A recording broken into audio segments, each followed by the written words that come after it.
Yine duyur yağışın sesi penceremi. Sensiz geçen geceler yorur beni. Ruhum sana giden yolları bağlayır.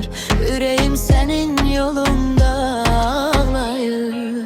Kaybolur insan bu şehrin sesinde.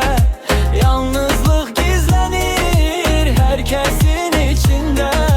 Dünyadan ışır, ben susuram içimde.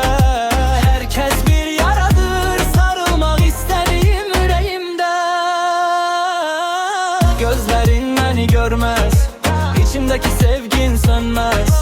Ruhum başkasına dönmez, bu beden senden başkasına dözmez. Kaybolur insan bu şehrin sesinde. Yalnızlığı gizlenir herkesin içinde.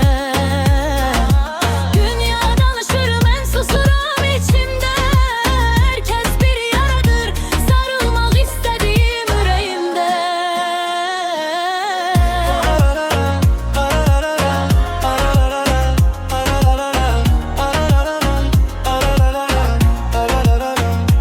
Kaybolur insan bu şehrin sesinde.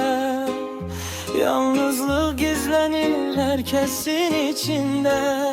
Dünyadan ışır, ben susuram içimde. Herkes bir yaradır, sarılmak istediğim yüreğimde.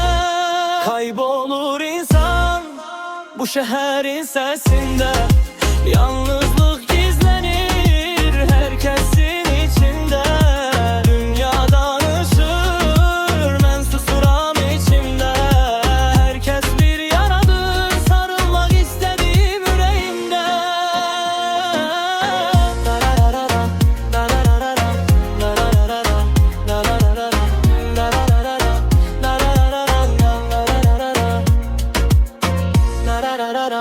La